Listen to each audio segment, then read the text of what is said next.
Hi friends, இன்றைக்கி நம்ம எங்கே போகிறோம்னா ஸ்ரீரங்கம் போகிறோம். திருச்சி ஸ்ரீரங்கம் போகிறோம். சென்ட்ரல் பஸ் ஸ்டாண்ட்லேருந்து ஸ்ரீரங்கம் 9 கிலோமீட்டரில் தான் இருக்குது. பாருங்கள் கோயில் எவ்வளோ அழகாக இருக்குன்னு. கோயில் கோபுரமே அவ்வளோ பெருசாக இருக்கும், ராஜகோபுரம். பாருங்க ஃபுல்லாகவே கடை வீதி தான். இந்த கோயிலை சுற்றி ஃபுல்லாக கடை வீதி தான் இருக்குது. இதுக்கு தேவையான பூஜை பொருள்லேருந்து எல்லாமே இந்த ஸ்ரீரங்கத்தில் இருக்கும்.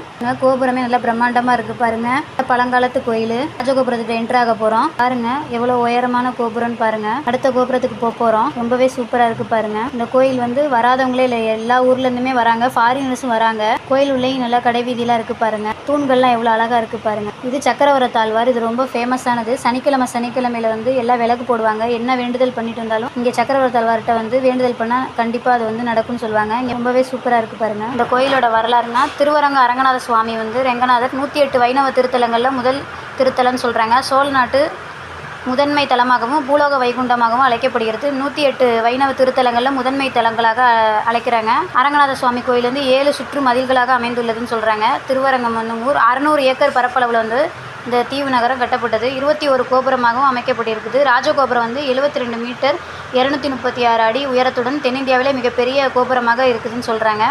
சோழ நாட்டு காவிரி ஆற்றங்கரையில் அமைந்துள்ள முதல் திவ்ய தேசம்னு சொல்கிறாங்க. தல வரலாறுன்னு பார்த்தோம்னா, திருவரங்க கோயில் சிலை வந்து பிரம்மா தவத்தால் திருப்பார்கடலிருந்து வெளிப்பட்டு தோன்றியதாக சொல்கிறாங்க. ராமர் வந்து இந்த சிலையை இலங்கையிலிருந்து தனது பட்டாபிஷேகத்துக்காக வந்து விபீடனுக்கு பரிசாக கொடுத்தாருன்னு சொல்கிறாங்க. அந்த விபீடன் வந்து தன தலை மீது சுமந்து இலங்கைக்கு எடுத்து செல்லும் போது காவிரி ஆற்றங்கரைக்கு வந்தார். அப்போது சிலையை கீழே இறக்கி வைக்கக்கூடாதுன்னு என்று சொல்லியிருக்காங்க. அப்போது அவர் வந்து சிறுவன் வந்து அங்கே ஆட்டு மந்தையில் வந்து ஆடு மெச்சிக்கிட்டு இருக்கப்ப அந்த சிறுவன்கிட்ட வந்து சொல்லிட்டு சிலையை வந்து பார்த்துக்க சொல்லிட்டு கீழே வைக்கக்கூடாதுன்னு சொல்லிட்டு அவர் வந்து இளைப்பாறிக்கிட்டு இருக்கிறப்ப அந்த சிறுவன் வந்து சிலையை கீழே வச்சுட்டாரு. கீழே வச்சனால அந்த சிலையை வந்து எவ்வளவோ எடுக்க ட்ரை பண்ணாங்க, எடுக்க முடியல. அந்த சிறுவன் வந்து விநாயக பெருமனாக மாறி நான் தான் வந்து இந்த சிலையை வச்சுட்டேன்னு சொல்லி மறைஞ்சிட்டாரு. மலைக்கோட்டை உச்சிப்பிள்ளையார் கோயில் வந்து திருவரங்க கோயிலுக்கு எதிரில் அமைஞ்சிச்சுன்னு சொல்லியிருக்காங்க. காவிரி கரையிலே தங்கி இருக்க பெருமாள் வந்து தங்கிட்டாருன்னு சொல்கிறாங்க. 7 அதிசயங்கள் இருந்த ஸ்ரீரங்கம்னு சொல்கிறாங்க. எல்லாமே 7ன்னு சொல்கிறாங்க. 7 பிரகாரங்கள் இருக்குது, 7 மதில்கள், ஸ்ரீதேவி, பூதேவி, துலுக்க நாச்சியார், அது மட்டும் இல்லாமல் 7 உற்சவம், 7 திருவடி சேவை, 7 கண்டுகளிக்கும் சேவை என எல்லாமே அதிசயமாக நிறைந்துச்சுன்னு சொல்கிறாங்க. தேர்கவல்லி நாச்சியார், கமலவல்லி நாச்சியார், கோதை நாச்சியார், ரங்க நாச்சியார் என 7 தாயார் இந்த தலத்தில் உள்ளதுன்னு சொல்கிறாங்க. ஏயும் அரங்கனின் செருப்புகள்னு சொல்லியிருக்காங்க.